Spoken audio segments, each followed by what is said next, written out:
When the gate to the dead opens by itself, even the god who guards it has to wonder whether the underworld has started to lie. Anubis stood at the black stone gate at the edge of the desert, tall and still, with gold eyes that did not miss a single crack in the dust. He wore dark linen and gold armor, and the air around him held a cold hush. Behind him, the door to the underworld waited.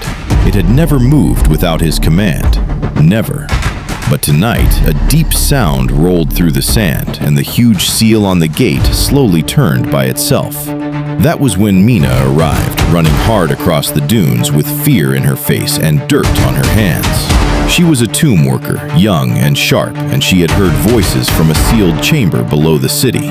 Anubis did not trust humans easily, but he saw the fear in her eyes and the truth in her voice. So he let her stay. You would have felt it too. Something was very wrong. They entered the gate chamber together, and the air grew heavy. The walls shook.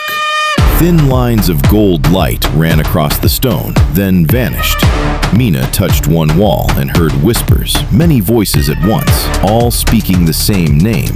Not her name, a name she had never heard before. Anubis froze. That name belonged to an old soul king who had been judged long ago. Yet his shadow was moving again.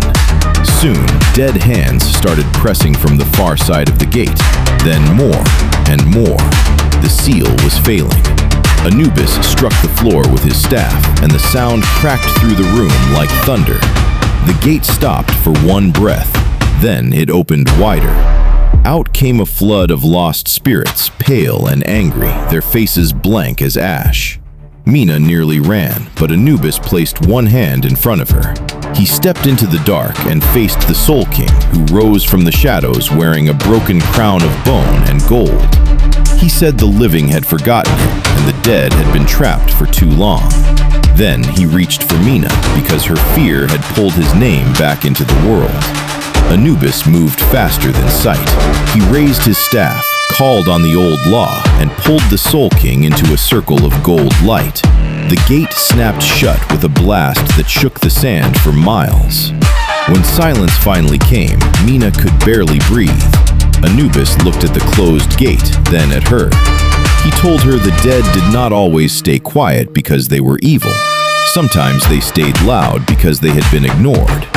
That night, Mina did not just leave as a worker, she left as a witness. And Anubis, the jackal gatekeeper, knew the next time the gate spoke, he might need her again.